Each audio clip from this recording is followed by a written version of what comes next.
Hey, it's Ryan Miller.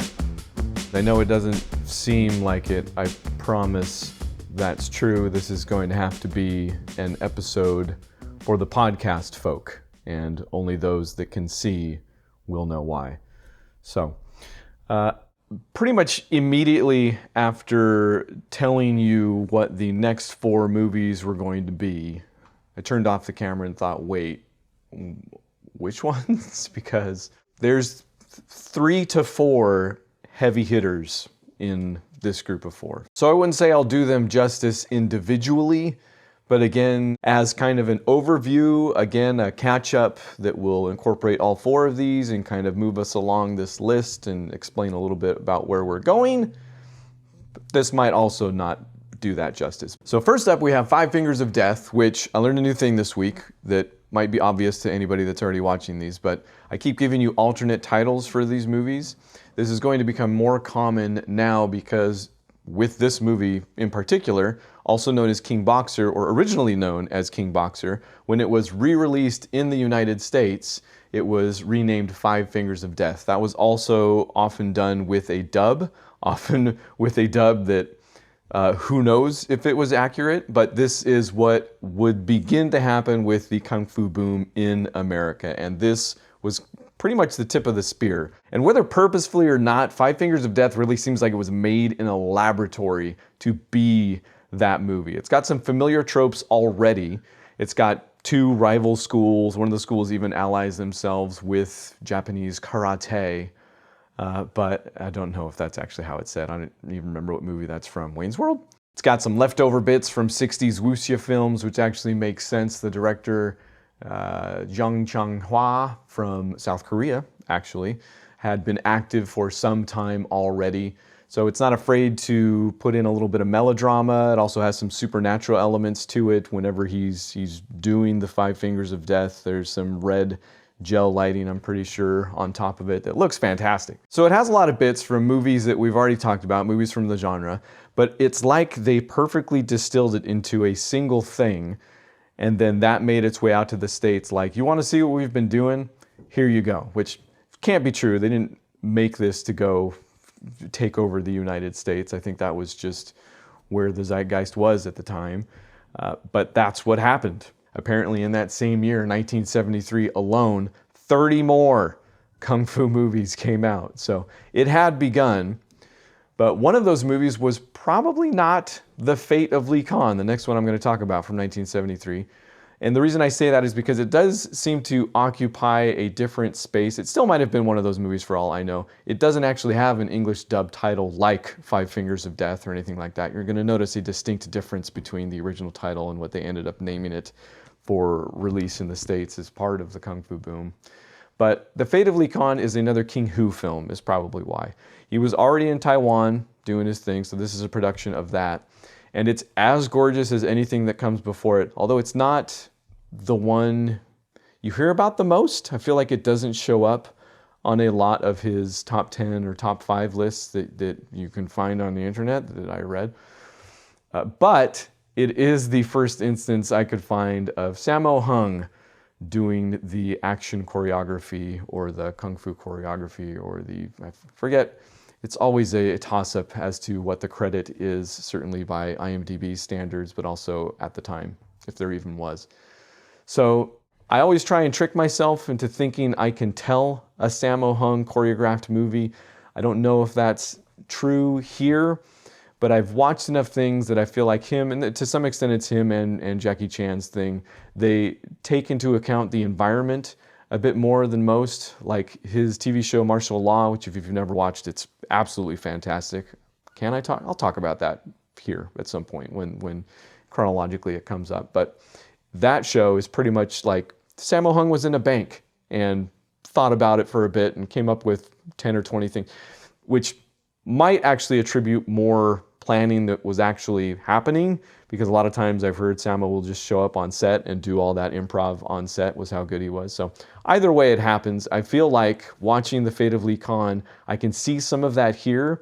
The story is pretty darn compelling. It takes place in another inn, King Hu, but it's a little bit more centralized in that they're waiting for this Khan, this leader, this of the occupying army, and there's a rebellion that's going on by way of spies and all that, and they're all in this inn that also takes in some gamblers, and it's amazing how much they build out that space for it seeming as small as it is. But again, whenever the Kung Fu kicks off, I feel like I get an inkling of that new wave that Sammo and Jackie are going to give us in the 80s. So excellent film.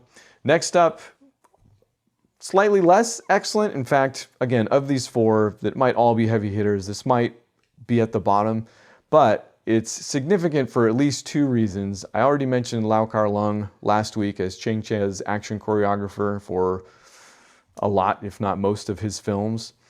He would eventually go on to direct his own things. And I did read about a little bit of history of him when he did. I don't know if there was an actual falling out with Cheng Che or if he was bound to go out on his own at some point. So when he did that, it wasn't with this film. This is apparently the second in 1975 that he directed, called The Spiritual Boxer or Naked Fists of Terror. And I bet between those two, you can choose which one was the English dub title. It is Naked Fists of Terror. So this made the list not only for Kar-leung, but because I read, there's a couple entries on Wikipedia you'll want to check out if you're like me. And one of them is a separate entry for Hong Kong action cinema, not just Hong Kong cinema. There's a separate entry for just Hong Kong action, and there should be. And it mentions this movie, The Spiritual Boxer, as a possible precursor to the Kung Fu comedy. But this one tells a story about a scam artist. So this guy that's impersonating possession by numerous Chinese gods and kind of has the Kung Fu to bear it out to scam these people. They believe him. He gets money from it. He meets a girl that kind of calls him out on it. And I think also is put in a situation where he needs to use those powers to defend the people, to get rid of some city bullies, and eventually makes the right decision. But that movie is kind of tells that story of how he comes to use his powers for good, if you will. And it does take a far goofier approach than anything we've talked about so far to the story, but it's good. It's fun. It's not fair that it's in league with these three other movies. It's just that the story, I don't know if it's hard to follow or if there's a bit of lost in translation, both with culture but also time, So I found it a little bit harder to follow than anything else on the list, but still enjoyed it. So next up, again, unfair to maybe all of these involved, is the 36th Chamber of Shaolin, which you hear about over and over and over because it's kind of Kar-leung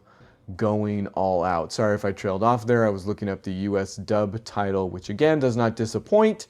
The Master Killer would have been how it appeared on the marquee in those New York boroughs at the time. So the 36th Chamber of Shaolin kind of has everything going for it. It tells this story about a historical figure, which was already a recipe for success. There had been over 100 movies with Wong Fei-hung at this point, and it isn't something they would stop doing either. Ip Man could be considered kind of the same thing.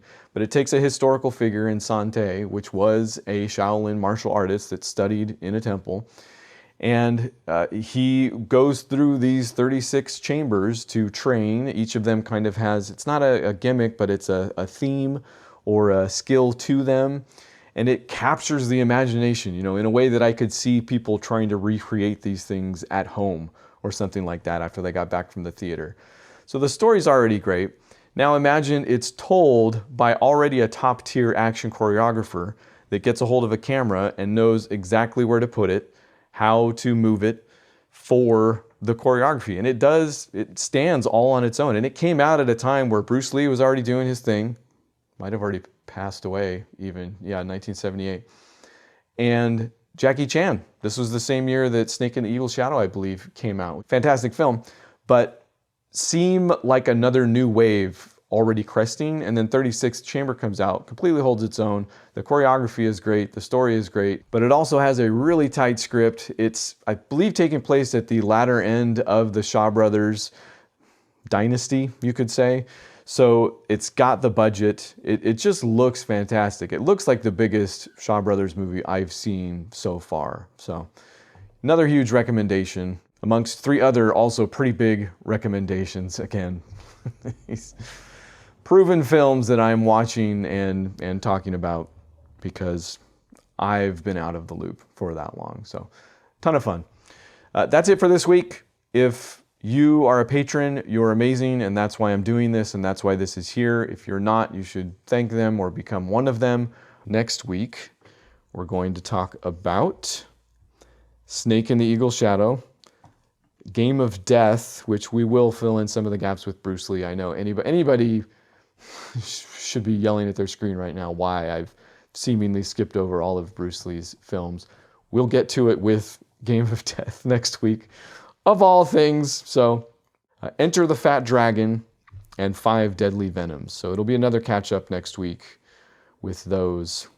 I might throw a 5th in there just so we will be all the way caught up to the new film I'm going to watch in line with this, but we'll find out. If you want to look at that list, it's in the description as always. And if you want to look at my beard, go back to the other episodes.